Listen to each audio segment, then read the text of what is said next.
1,00,000 మంది శివభక్తులతో కలిసి మహారుద్రాక్ష పూజలో పాల్గొనండి. వెంటనే కాల్ చేసి మీ పేరును నమోదు చేసుకోండి.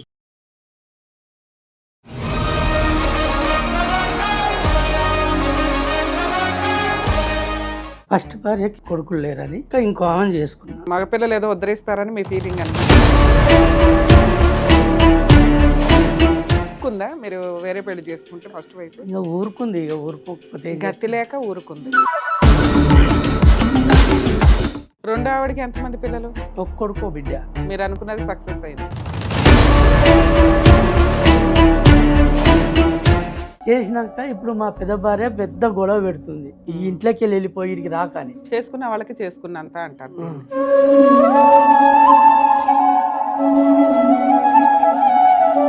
మీరు సెకండ్ వైఫ్ పిల్లలు అంట కదా, వాళ్ళ జీవిత కాలం సెకండ్ వైఫ్ పిల్లలు నరకం పడతారు, ఫస్ట్ వైఫ్ పిల్లలు నరకం పడతారు. మీ నాన్న ఏంటి ఇంకో పెళ్లి చేసుకున్నాడంట కదా, మీకు ఇంకో చెల్లి ఇంకో తమ్ముడు ఉన్నారంట కదా. వాళ్ళ కష్టాలు దేకిందే లేదు, ఎవరు అనుభవించారు వాళ్ళు 30 ఏళ్ళు పడింది, మీరు ఒక 3 సంవత్సరాలు పడరా? మీ కూతురు ఎందుకు మిమ్మల్ని ఇష్టపడట్లా? ఇప్పుడు కాదు, చిన్నప్పటి నుంచి కూడా డాడీ అని విలువదు.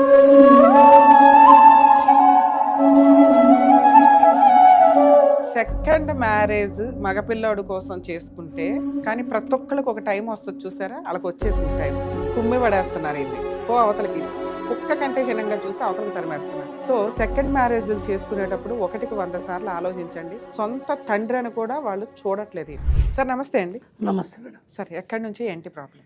కూకట్పల్లికి వెళ్ళి వచ్చిన మేడం. సార్ ఫస్ట్ భార్యకి 2 బిడ్డల పెళ్లిళ్ళకి ఇట్లా అన్నీ చేసినాక ఇంకో ఆమె చేసుకున్నా, కొడుకులు లేరని. చేసుకుంటే ఈమెకు 2 ఇండ్లు ఇచ్చిన, ఇప్పుడు మళ్ళీ చేసుకున్నాక ఒక ఇల్లు ఇచ్చిన.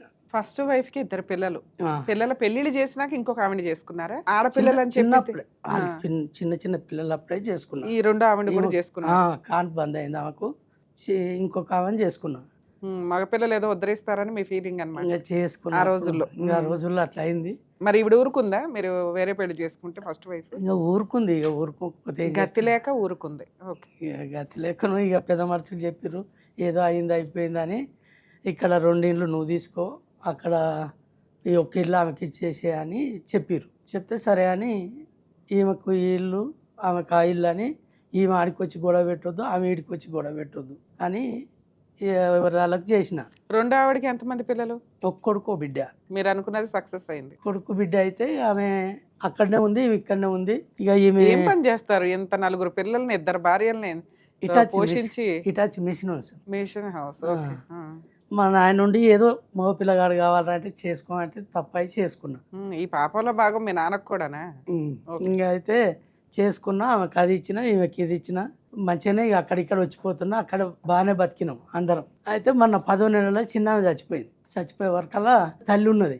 తల్లి ఏం చేసిందంటే ఆ ఇల్లు కాగితాలు అవన్నీ దాచిపెట్టింది. ఎందుకు? కొడుకు కూతురు ఉన్నారు, మనవడ మనవరాలు వాళ్ళు ఉన్నా కానీ అవి దాచిపెట్టింది. ఎందుకు దాచిపెట్టి పిల్లగాని 15 రోజులు స్కూల్ పోకుండా ఎక్కడెక్కడనో తిప్పుకొచ్చింది. ఈ పిల్లల వయసు ఎంత అండి? వీళ్ళ పిల్లలు ఇప్పుడు చిన్న ఆయన 13 ఏళ్ళు పిల్లగాడు, 24 ఏళ్ళు పిల్ల. అయితే ఉందిగా, జాబ్ చేసి తెలివితేటలు చేస్తుంది, సాఫ్ట్వేర్ జాబ్ చేస్తుంది. పెద్ద ఆవిడ పిల్లలు ఆడపిల్లలు 2కి పెళ్లిళ్ళు అయిపోయినాయి, రెండో ఆవిడ పిల్లలు చిన్న పిల్లలు కాబట్టి ఇంకా అవ్వాల. అయితే వాళ్ళు అక్కడ ఉన్నారు, వీళ్ళు ఇక్కడ ఉన్నారు. కాదు సార్, ఇప్పుడు చిన్న పెద్దవాడికి 2 ఆడపిల్లలు కాబట్టి మీ నాన్న ఊర్లో వాళ్ళు ఏదో మీ ఆలోచన కలిపి రెండో ఆవిడ చేసుకున్నారు. రెండో ఆవిడకి 24 ఏళ్ల కూతురు, అంటే 25 ఏళ్ళు 26 ఏళ్ల క్రితం మీకు పరిచయం అనుకుందాం పెళ్లి. ఫస్ట్ ఆడపిల్ల పుట్టింది, కొడుకు 13 ఏళ్ళు అంటున్నారు, అంటే 9 ఏళ్ల వరకు మీకు మళ్ళీ పిల్లలు లేరు. మరి మీరు అప్పుడు 3వ పెళ్లి చేసుకుందాం అని అనుకోలే? అరే ఇక్కడ ఆడపిల్ల పుట్టింది, మళ్ళీ ఇక్కడ ఆడపిల్లలు పుడతానే ఉంటారేమో, అరే నీ తలరాత అదే కదరా, ఎల్లు ఇంకో పెళ్లి చేసుకో అని అనలేదు ఎవరు? అనలేదు మేడం. పోన్లే, అప్పటికి మంచోళ్ళు అయిపోయారు అందరూ. ఆలోచన అదృష్టం కొద్దీ మీకు కొడుకు 4వ పిల్లాడి కింద కొడుకు అయితే పుట్టాడు. అయితే ఇప్పుడు అక్కడిక్కడ ఉన్నాక పిల్లల పెళ్లి గాని బాగు గాని ఇక్కడ అక్కడ చూసుకున్నాక తర్వాత ఆమె 10వ నెలలో చచ్చిపోయింది, 24వ తారీఖు. చచ్చిపోయినాక ఇంకా ఈమె కాగితాలు ఈమె దగ్గరే ఉన్నాయి. వీళ్ళు 2 బిడ్డలు 2 అల్లుళ్ళు అంతా ఇక మా ఇంట్లోనే నేను సంపాదించిన దాంట్లోనే. ఎందుకు అల్లుళ్ళు కూడా ఇక్కడ ఎల్లరేకం? ఇల్లరికం అంటే ఇక అట్లా చేసిందనే నాకు కోపం వచ్చి అందరు ఇంటి నిండా మంది అని అటు పక్కకి వెళ్ళిపోయి వచ్చేది సో చూస్తూ ఆవిడ కక్ష ఏదైతే ఉందో ఫస్ట్ వైఫ్ ది పిల్లల పెళ్లిళ్ళు అయినాక తీర్చుకుందనమాట మీ మీద. ఎందుకంటే కొడుకు అల్లుళ్ళు ఇంట్లో పెట్టుకుంది, ఇది భర్తకి నచ్చదు, నాకు నచ్చని పని ఆయన 30 ఏళ్ళ నుంచి చేసి చూపించాడు కాబట్టి ఇప్పుడు నుంచి ఈయనకి సినిమా చూపిస్తాను. ఇక ఇప్పుడు పెట్టుకున్న పిల్లలు, వాళ్ళ భర్తలు, వాళ్ళ పిల్లలు అందరూ ఆ 2 ఏళ్లలో ఆక్యుపై చేసుకున్నారు.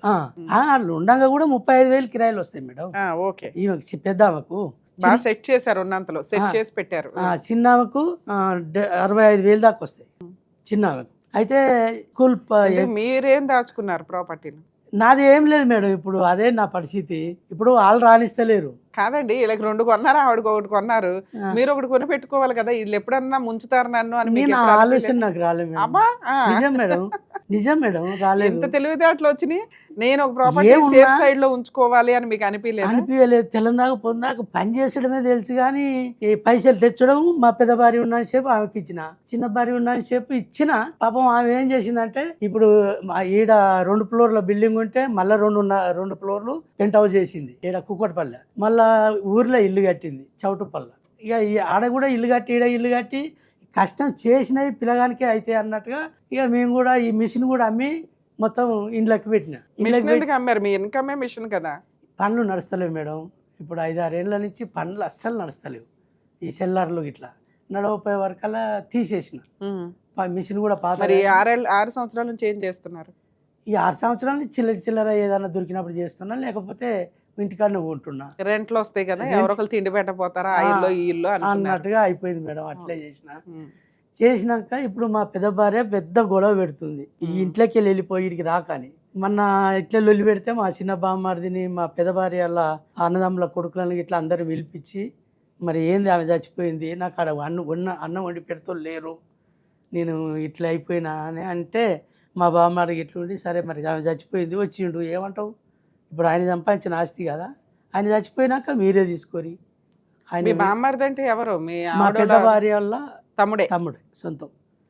ఇంకా వాడు వచ్చి చెప్పిండు, నెలకు 5-6 వేలు ఇయ్యి, ఆయన బట్టలు పిండేరి, అన్నీ చూసుకోరి మీరే, ఆయన ఇన్నన్ను ఉండని అన్నన్ను ఉండని కానీ అని చెప్పిండు. ఎందుకు ఇక్కడ కూతురు కొడుకున్నారు కదా, ఈ ఇంట్లో ఉండి లీడర్షిప్ చేయొచ్చు కదా. చేద్దామంటే ముసలి చూసారా ఆ కాగితాలు దాచిపెట్టింది. సరే, కాగితాలు దాస్తుందండి, సడన్ గా ఎందుకు విలన్స్ అయిపోయారు ఇక్కడ? అంటే ఫస్ట్ నుంచి విలన్స్, ఎందుకంటే ఫస్ట్ భార్యకి వాళ్ళ పిల్లలకి అన్యాయం జరిగిందని వాళ్ళ ఫీలింగ్. సొంత తండ్రి ఎప్పుడు సొంతం వాళ్ళకే, పంచుకోవడానికి కుదరదు ఎవరికి కూడా. సరే, మీరు పంపకాలు చేశారు మీ ఆలోచనల్ని, మీ సంపాదనని, మిమ్మల్ని ఆలోచన. ఇక్కడ ఒకటి చిన్నపిల్లాడు, ఇంకొకటి జాబ్ చేస్తున్న కూతురు, వీళ్ళకి మీ అవసరం ఉంది కదా. అవసరం లేదంటారు మేడం. వాళ్ళ అమ్మమ్మ మాట తీసేయకుండా స్కూల్కి వెళ్ళి కూడా రోజు పోళ్ళు, మీ భార్య చచ్చిపోయి నుంచి చెప్తే ఇంటలేడు, చదువుతలేడు, ఏం చేయాలి సార్ మేమని వాళ్ళు. అది ఎందుకంటే 20 రోజులు తిప్పుకొచ్చింది. స్కూల్ చాలా అయినాక 20 రోజులు ఎటు పోయిందో స్విచ్ ఆఫ్ చేసుకుంది వాళ్ళ అమ్మమ్మ. ఆమె తీసుకుపోయి 15 రోజులు కాదండి, మీ ఇల్లు, మీ ఇంట్లో బీరువా, లీడర్షిప్, తాళం మీ దగ్గర ఉంటాయి కదా. మీ ఆవిడ ఎలా చనిపోయారు? హార్ట్ అటాక్ వచ్చింది మేడం. హార్ట్ అటాక్ ముందు వరకు మీ ఇద్దరు అన్యోన్యంగానే ఉన్నారా? నేను ఇక్కడ ఉన్న ఊర్లో చచ్చిపోయింది. వాళ్ళ అన్న కొడుకు పూల పనులకు కనిపోయింది, వెళ్ళింది. అంటే ఇంట్లో మీ ఇల్లు, మీ బీరువా, మీ తాళాలు, మీ పేపర్లు వాళ్ళమ్మ వచ్చి ఎప్పుడు తీసుకుంటది? మీ అమ్మ ఈయనే ఉంటుంది మేడం, ఒక్కతే బిడ్డ కాబట్టి సరే ఇక ఆమె ఆడ ఊళ్ళో ఎందుకు ఉంచేది, ఈయనే ఉండని అని అలా బిడ్డే పెట్టింది. అట్లా అయినా మీ ఇల్లు మీరు తాళం వేసుకుని ఉంటారు కదా సార్, లోపల బెడ్రూమ్లు కానీ తాళాలు కానీ. ఆవిడ లీడర్షిప్ లోకి ఎట్లా వెళ్ళిపోయినాయి డాక్యుమెంట్లు అన్ని? ఎట్లా అంటే నేను ఇంత సరే, అట్లా అయినా మీరు ఆవిడతో కలిసి ఉన్నారు కదా, మరి ఆవిడ వంట చేస్తుంది, మీ అమ్మాయి వంట చేస్తుంది, మీ అబ్బాయి మీరు ఉండొచ్చు కదా ఆ ఇంట్లో. ఎందుకు తరిమేశారు మిమ్మల్ని? ఉండొచ్చు కానీ అసలు ఇంట్లో వద్దంటే వద్దు, నా బిడ్డ కూడా వద్దంటే వద్దు. ఎందుకు వద్దంటున్నారు సడన్ గా? వీళ్ళు వద్దంటే రీజన్ ఉంది, సెకండ్ భార్య పిల్లలు ఎందుకు వద్దంటారు? వాళ్ళు వద్దంటారు ఎందుకు అనేది నాకు అర్థం కాక. సరే, ఇక్కడైతే మీ బామ్మర్ది వచ్చి చెప్పాడు, అక్కడ ఎవరికి చెప్పడానికి? అక్కడ ముసల్దాని బావకు బిడ్డలు, కొడుకులు, కోడన్లు 100 మంది చెప్పినా నాకేం తెలియదు అని కూర్చుంటుంది.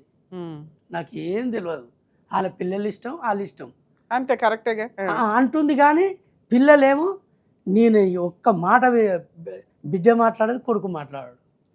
ఇప్పటి నుంచే ఈయన ఇట్లా మైండ్ మారిస్తే ఎట్లా? పిల్ల అయితే ఇక అయిపోయింది. పిల్లని ఇదివరకే ఎవరు బండి మీద ఎక్కించి అట్టెక్కించి పిల్ల ఖరాబ్ అయింది. ఇప్పుడు పోరడు కూడా ఖరాబ్ అవుతట్టుంది మేడం. దాని గురించి నాకు బాధ. చేసుకున్న వాళ్ళకి చేసుకున్నంత అంటారు. అదే అంటే ఇప్పుడు మీరు ఈ స్టేజ్లో ఉన్నాక మేము అనటం కరెక్ట్ కాదు, కానీ లీగల్ ప్రొసీడింగ్స్లో మీకు అర్థమవుతున్నాయి కదా. సెకండ్ మ్యారేజ్ మగపిల్లాడు కోసం చేసుకుంటే ఫస్ట్ వైఫ్ పిల్లలు చాలా తక్కువ సందర్భాల్లో, వీళ్ళు పూర్వకాలం వాళ్ళు 30 ఏళ్ల క్రితం స్టోరీ కాబట్టి సొసైటీ కోసమో ఆడపిల్లల కోసమో ఆవిడ సర్దుకుంది. కానీ ప్రతి ఒక్కరికి ఒక టైం వస్తుంది చూసారా, వాళ్ళకి వచ్చేసింది టైం. కుమ్మి పడేస్తున్నారు ఈయన్ని, పో అవతలకి, కుక్క కంటే హీనంగా చూసి అవతలకి తరిమేస్తున్నారు. సో సెకండ్ మ్యారేజ్లు చేసుకునేటప్పుడు 1కి 100 సార్లు ఆలోచించండి. ఫస్ట్ వైఫ్ పిల్లలు ఎంత కక్ష కడతారు అని.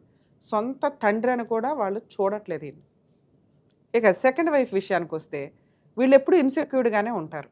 ఎందుకంటే ఈయన ఎప్పుడైనా సొంత భార్య దగ్గరికి వెళ్ళిపోతాడు, సొంత భార్య పిల్లల దగ్గరికి వెళ్ళిపోతాడు. మేము డబ్బు ఎట్లా పోగు చేసుకోవాలి, ఆస్తులు ఎట్లా పోగు చేసుకోవాలి, ఇల్లు ఇంటికి సంబంధించి గోల్డ్ ఇవన్నీ ఎలా కొనిపెట్టుకోవాలి, పిల్లల్ని ఎట్లా బాగా చదివించుకోవాలి, ఇలాగే ఉంటుంది వీళ్ళ ఆశ. ఎందుకంటే వీళ్ళు టెంపరీ వ్యవహారాలాగా వీళ్ళు ఫీల్ అవుతూ ఉంటారు.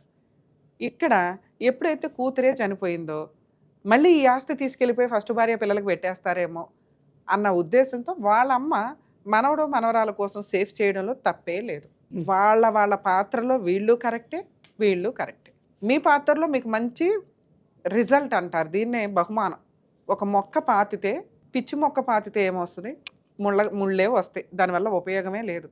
ఓ తులసి మొక్క, ఒక యూజ్ అయ్యే మొక్క పాతితే ఆ వచ్చే ఫ్రూట్స్ అందరికీ యూజ్ అవుతాయి. ప్రవర్తన కూడా అంతే. మీరు చుట్టూ ముళ్ళ కంచెలు పెట్టుకొని అబ్బా ఈ రోజున ఫ్రూట్స్ వస్తే ఏదో ఒక రోజు అంటే ఈరోజు పెంపకాలు ఎలా ఉన్నాయో చూసారా. కనీసం ఈ పిల్లలకు కూడా ఇన్సెక్యూరిటీయే. మీరు సెకండ్ వైఫ్ పిల్లలు అంట కదా, వాళ్ళ జీవితకాలం సెకండ్ వైఫ్ పిల్లలు నరకం పడతారు, ఫస్ట్ వైఫ్ పిల్లలు నరకం పడతారు. మీ నాన్న ఏంటి ఇంకో పెళ్లి చేసుకున్నాడంట కదా, మీకు ఇంకో చెల్లి ఇంకో తమ్ముడు ఉన్నారంట కదా, వీళ్ళు నరకమే. మరి మీరు నరకం పడకపోతే అట్లా? దాని రిజల్టే ఇది. మీకు కష్టం వచ్చేసరికి గబుక్కుని ఒక టీవీ షోనో రమ్య గారో బామ్మరిదో ఎవరినో ఎత్తుక్కొని వెళ్ళిపోతున్నారే, వాళ్ళ కష్టాలు దేకిందే లేదు, ఎవరు అనుభవించారు వాళ్ళు. ఇప్పుడు మీకు రిజల్ట్ కావాలి అర్జెంటుగా, ఎటువంటి కష్టాలు లేకుండా. వాళ్ళు 30 ఏళ్ళు పడింది, మీరు ఒక 3 సంవత్సరాలు పడరా. నెక్స్ట్ మీరు ఎక్కడా కూడా మీ గురించి మీరు సేఫ్టీ పెట్టుకోలేము. ఇప్పటిదాకా చేసింది రాంగ్ అయితే ఇంకో పెద్ద రాంగ్. మనకి నచ్చి మనం చేసుకున్న గొయ్య, మనం తీసుకున్న నుయ్య. అరే ఈ గొయ్యలోనో నుయ్యలోనో ఎప్పటికప్పుడు తోసేస్తారేమో, నా వరకు నేను నిచ్చినన్నా పెట్టుకుని రెడీగా ఉండాలి అన్న బేసిక్ సెన్స్ ప్రతి భర్తకి ఉండాలి. ఈయన సంపాదించిన జీవితకాలం సంపాదన తీసుకెళ్ళి నా కుటుంబాలు, నా భార్యలు, నా పిల్లలు, వాళ్ళ పెళ్ళిళ్ళు, వాళ్ళ చదువులు అంటూ వాళ్ళకి రూపాయికి 10 రూపాయలు వడ్డీ రావడం ఎట్లా, రెంట్ రావడం ఎట్లా అని కూర్చొని తినేలాగా సెట్ చేసి ఈయన కనీసం ఉండడానికి నీడ లేదు, తినటానికి తిండికి ఒక రూపాయి లేదు, ఆ స్టేజ్కి తెచ్చుకున్నారు. పోనీ ఈయన ఏమైనా దుబారా ఖర్చులు పెట్టాడంటే లేదు, రూపాయి పోగేసి వీళ్ళకి ఒక 2 ఇళ్ళు, ఈవిడికి ఒక ఇల్లు ఇచ్చి.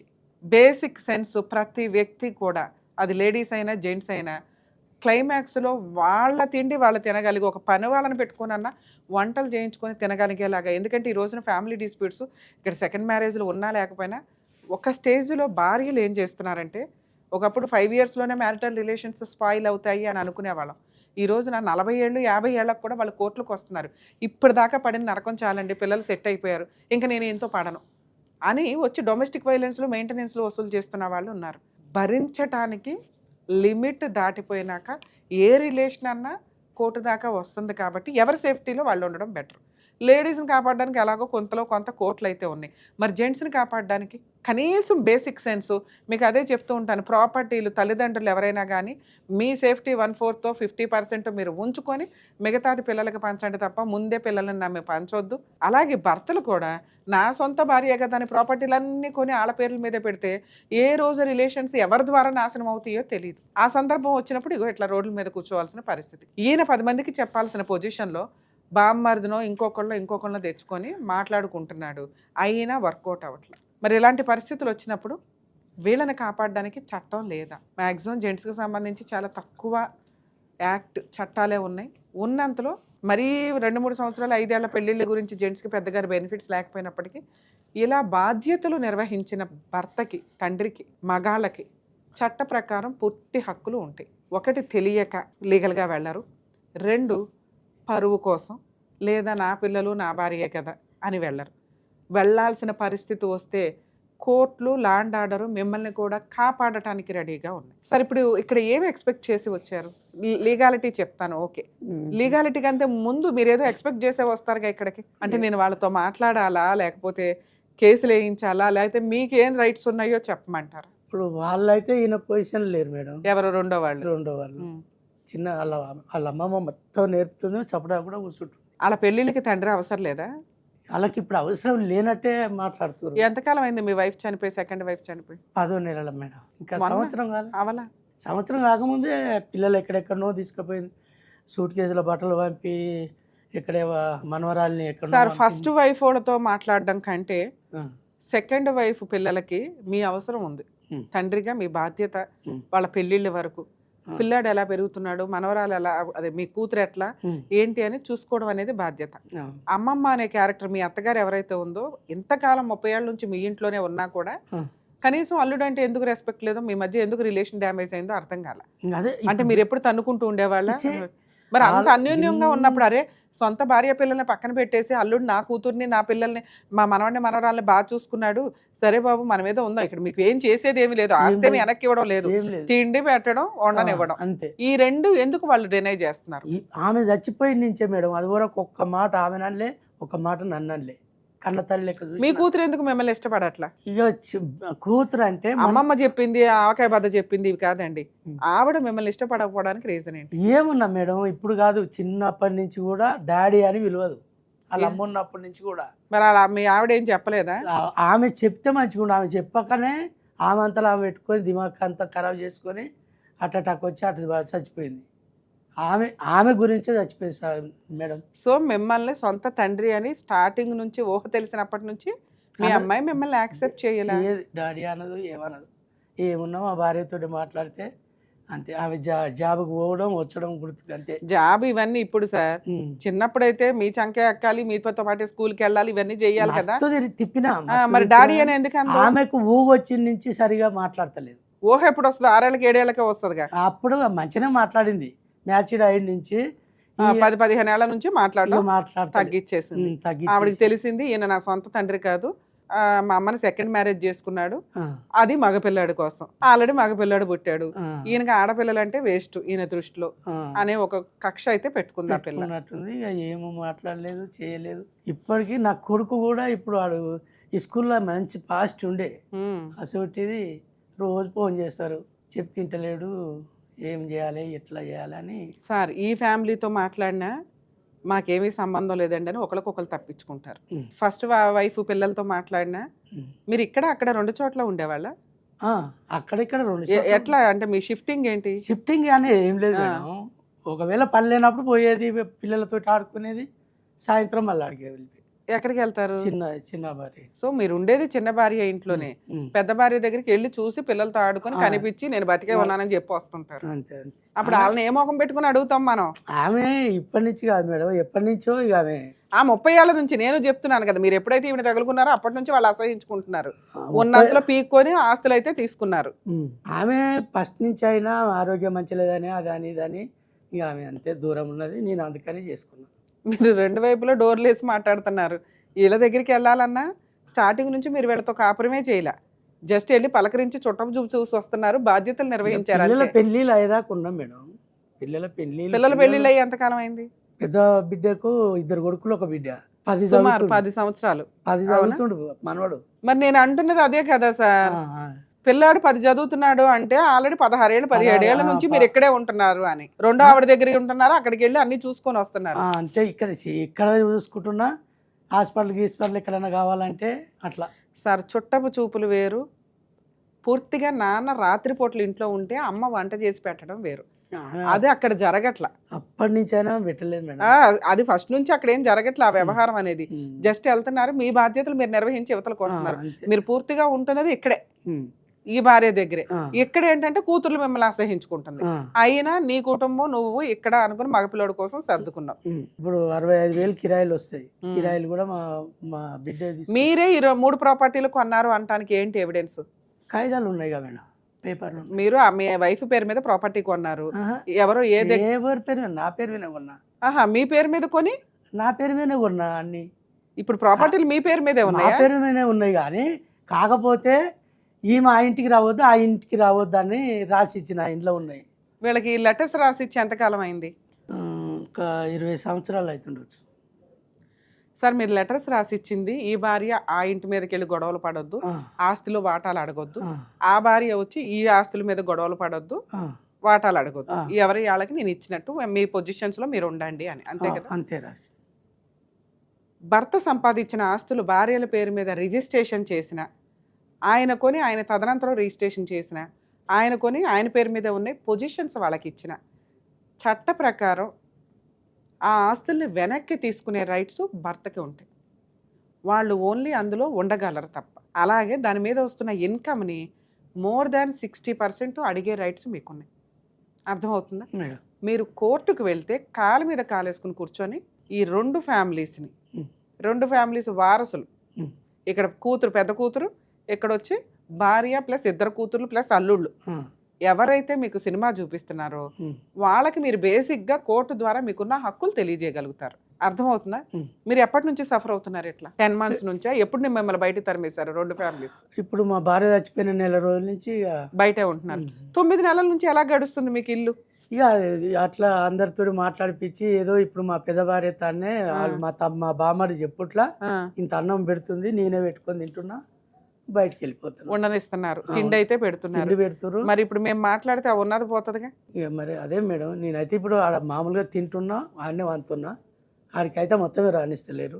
అసలు ఇంట్లోకి రానివ్వకపోతే మిమ్మల్ని మీ బామ్మర్ది మాట్లాడిన తర్వాత కూడా మేము వచ్చి మాట్లాడడము, మేము పిలిపించి మాట్లాడడము ఏమీ జరగల. ఫోన్లో అన్నా మాట్లాడడానికి అవకాశం ఉండేది. ఆవిడ లోపలికి ఎలావో చేయకపోతే 100% మీ కేసులు, అన్ని కేసులు మేము హెల్ప్ చేయలేమండి. కొన్ని సెన్సిటివ్ కేసెస్ ఉంటాయి. ఈయన సెన్సిటివ్ కేసులోకి వస్తారు. ఎందుకంటే ఈయన కుటుంబాలని రోడ్ల మీద పడేలా చక్కగా సేఫ్ సైడ్లో ఉంచారు, అన్ని బాధ్యతలు క్లియర్ చేశారు. ఈ రోజున కంఫర్ట్ జోన్లో ఉండి ఒక తండ్రిని, ఒక భర్తని రోడ్డు మీద పడేస్తే సొసైటీ ఊరుకోదు, లా అండ్ ఆర్డర్ ఊరుకోదు. సార్ మీరు అసలు టెన్షన్ పడాల్సిన పని లేదు సార్. మీ వెనకాల సుమన్ టీవీ ఉంటుంది, టెన్షన్ పడకండి ఫస్ట్. ఎందుకంటే ఇది ప్యూర్ హానెస్టీ కేసు, మంచి కేసు. మీరు చేసిన మిస్టేక్కి నేను ఇంత గడ్డి పెట్టాను, కానీ మీకు జరిగిన అన్యాయాన్ని ఊరుకోంగా మీకు ఇప్పుడు జరుగుతున్నది అన్యాయం కిందే లెక్క. ఇన్ కేస్ మీ వైఫ్ మిమ్మల్ని లోపలికి రానివ్వకపోతే ఈ రోజే నేను ఫోన్ మాట్లాడేదాన్ని. ఇప్పుడు మీరు క్లైమాక్స్లో చెప్పారు మేడం రానిస్తుంది. ఇప్పుడు మీరు చేయాల్సిన పని ఏంటి? కంఫర్ట్ జోన్లో ఉండండి. మీకు ఏ రోజన్నా నిజంగా తరిమేసి ఆన్లోనే ఉంటుంది సార్. మీరు స్పెషల్గా ఫీడ్ చేసుకొని ఉంచుతారు. మీకు కష్టం అనిపించిన రోజున ప్రోగ్రామ్ నడుస్తూనే ఉంటే మా వంతు ప్రయత్నం హెల్ప్ మీకు చేయగలుగుతాం. కానీ ఇక్కడ మీకుతో మాట్లాడుతుంది నేను లీగాలిటీ గురించి. మీరు లీగల్గా ఈ రేంజ్లో ఉన్నారు, మీరు ఆలోచన మాత్రం అక్కడెక్కడో ఉంది. మీ హక్కులు మీకు తెలియాలిగా. ఈ 3 ప్రాపర్టీస్ మీద వస్తున్న ఇన్కమ్ కనీసం 50% అడిగే రైట్స్ మీకున్నాయి. నా ప్రాపర్టీలు నాకు వెనక్కి ఇచ్చేయమానండి, నాకు తిండి పెట్టినప్పుడు ఇల్లంతా ఎందుకు, నా ఆరోగ్యం డ్యామేజ్ అవుతుంది, మెడికల్గా నాకు ఖర్చులు ఉన్నాయి.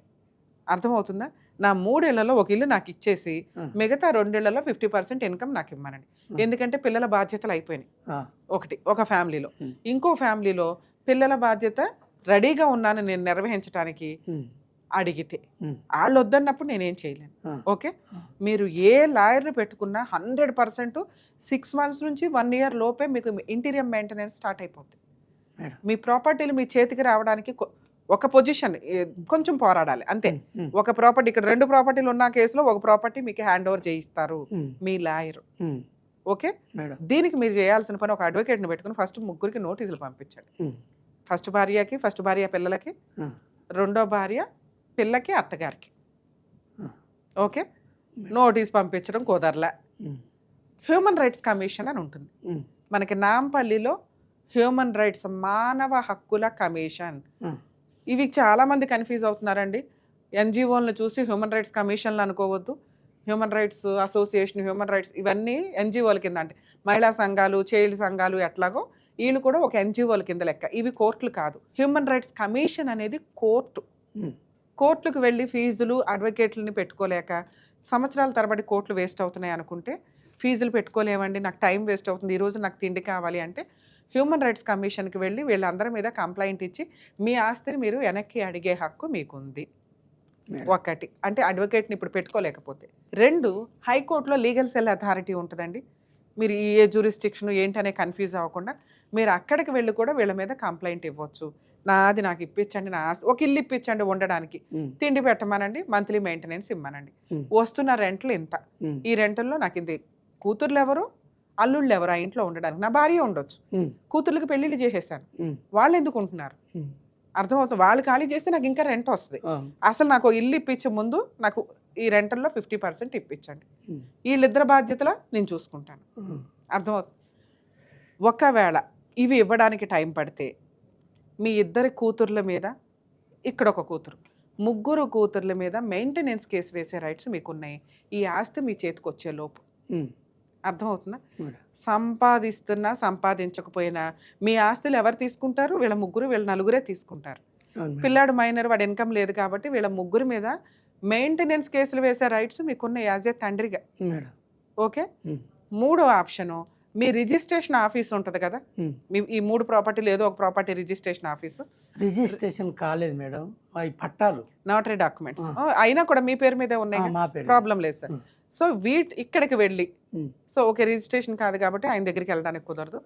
1 పోలీస్ స్టేషన్కి వెళ్ళి కంప్లైంట్ ఇవ్వచ్చు, 2 హ్యూమన్ రైట్స్ కమిషన్కి వెళ్ళొచ్చు, 3 హైకోర్టులో లీగల్ సెల్ అథారిటీకి వెళ్ళొచ్చు, 4 ఇవన్నీ నేను తిరగలేను మేడం, ఓ చిన్న లాయర్ని పెట్టుకొని నేను ఫైట్ చేసుకోగలను అంటే మీ ప్రాపర్టీ మీకు క్యాన్సిలేషన్ చేసి అదే మిమ్మల్ని పొజిషన్ ఇవ్వమని చెప్పి మీన్ వైల్ మెయింటెనెన్స్ ఇమ్మని మెయింటెనెన్స్ కేసు వేసుకోవచ్చు. మా వంతు ప్రయత్నంగా ఇప్పుడైతే ఇంట్లో ఉన్నారు కాబట్టి రోడ్డు మీదకి వెళ్ళొద్దు, కనీసం ఈ లోపు బ్యాక్గ్రౌండ్ వర్క్ స్టార్ట్ చేయండి. నాకు ఇన్ని రైట్స్ పెట్టుకొని నేను ఎందుకు అందరి ముందు దేబ్రే అనాలా? అర్థమవుతుందా? మీకు ఇప్పుడు రమ్య గారు చెప్తున్నారు ఒక ప్రాపర్టీ వస్తుంది, 50% వస్తున్న రెంట్లో మీకు ఇన్కమ్ వస్తుంది. ఇది తేలే లోపు వీళ్ళ 3కి బుద్ధి చెప్పాలి కాబట్టి, ఎందుకంటే ఎన్నో ఇయర్స్ నుంచి మీ ఇద్దరు పిల్లలు భర్తలు అందరూ రెంట్ లేకుండా ఉంటున్నారు. ఇక్కడ ఒక పిల్ల సంపాదిస్తుంది, నాన్న అనే వాల్యూ లేకుండా, పుట్టింది ఆయనకే, ఆస్తి తీసుకున్నది ఆయనదే, రెస్పెక్ట్ లేకపోవడం వల్ల చెప్తున్నాను నేను. ఇక్కడ 65-70,000 వస్తున్నాయి, 2 పిల్లల్ని పాడు చేస్తుంది అత్తగారు. సో వీళ్ళకి కాస్త బుద్ధి రావాలి కాబట్టి వీళ్ళని కూడా అయ్యో వీళ్ళకి ఏం తెలియదు, వీళ్ళు చిన్నపిల్లలు అని అనుకోకుండా వీళ్ళని కూడా లైన్లో పెట్టండి. ఎందుకంటే మీ ఆస్తి ఇక్కడ వస్తున్న దానికంటే ఇక్కడ ఎక్కువ వస్తుంది. 100% మీరు ఒక లాయర్ని పెట్టుకుంటే ఇప్పుడు నేను చెప్పినవన్నీ మీకు జరుగుతాయి. లాయర్ని పెట్టుకుంటారా, ఈ 3 చోట్ల ట్రై చేస్తారా, మీ ఇష్టం మేడం. లాయర్ తెలియదు మేడం. సరే మేము ఎవరినైనా రిఫర్ చేస్తాం సార్. ముందు ఈ 3 ఎక్కడో ఒకటి ట్రై చేయండి మీరు విడిగా. మరి ఎందుకు అక్కడ దాకా వెళ్ళి ఇప్పుడు టీవీ షో అనగానే వాళ్ళు పరువు లాగా ఫీల్ అవుతారు. అదే ఇట్లాంటి చోటకి అనుకోండి, నాకేదో ఇట్లా తిండి పడేస్తున్నారండి, ఒక కుక్కగా పడేసినట్టు, నాకంటూ ఆరోగ్యం పట్టించుకునే వాళ్ళు ఎవరు లేరు, ఏమన్నా ఒక పనమ్మాయిని పెట్టుకున్నా పనబ్బాయిని పెట్టుకున్నా హాస్పిటల్కి వెళ్ళాలన్నా నా దగ్గర ₹1 లేని పరిస్థితి, ఈ డిప్రెషన్లో అసలు ఏ పని చేయలేకపోతున్నా, నాకు ఇట్లా నాకు ఇప్పించండి, జస్ట్ ఒక 10 లైన్లు లెటర్. ఈ 3 చోట్ల ఈ 2 చోట్ల ఎక్కడ పెట్టుకున్నా మీకు వర్కౌట్ అవుతుంది. అవ్వలేదు అంటే మా వాళ్ళకి చెప్పండి, అడ్వకేట్ని రిఫర్ చేస్తాను నేను. అవ్వలేదు మేడం, మీరు అసలు ట్రై కూడా చేయలేదు కదా సార్, ప్లీజ్. నాకు తెలియదు. అరే ఇంత బిజినెస్ చేశారు, ఇన్ని ఆస్తులు కొన్నారు, ఇదే మాకు బాధ వేస్తుంది. ఎందుకంటే మీరు అందరూ ఏమనుకుంటారంటే ఈజీ ప్రాసెస్లో అయిపోవాలి. ఈ రోజుని నేను మీ వైఫ్కి ఫోన్ చేసినా ఇంట్లోకి రానివ్వగలం, తిండి పెట్టించగలం. నేను ఇక్కడ అడుగుతున్నది ఏంటి, మీ ఆస్తి మీకు వెనక్కి ఇప్పించడం, మీకు మంత్లీ ఇన్కమ్లో నుంచి మీ షేర్ మీకు ఇప్పించడం. ఇది ఓన్లీ కోర్టు ద్వారానే అవ్వాలి. మీరు బేసిక్ నామినల్ ఎక్స్పెన్సెస్ అన్నా పెట్టుకోవాలి. మేము రిఫర్ చేసే జూనియర్ లాయర్లకి ఏదో ఒకటి అయితే ఇవ్వాలి కదా సార్. నేనంటే టీవీ షో ద్వారా సోషల్ సర్వీస్, బయట మేము సోషల్ సర్వీస్ చెయ్యం మేడం. చూపిస్తే నేను పెట్టుకుంటాను. ఒక్క నిమిషం. అలా వాళ్ళకి పెట్టే ముందు కనీసం ఈ 2 ఏదో ఒక చోటకి వెళ్ళండి అంటున్నా. హ్యూమన్ రైట్స్ కమిషన్కి కానీ హైకోర్టుకి కానీ ఈజీగా అయిపోతున్నప్పుడు ఎందుకు?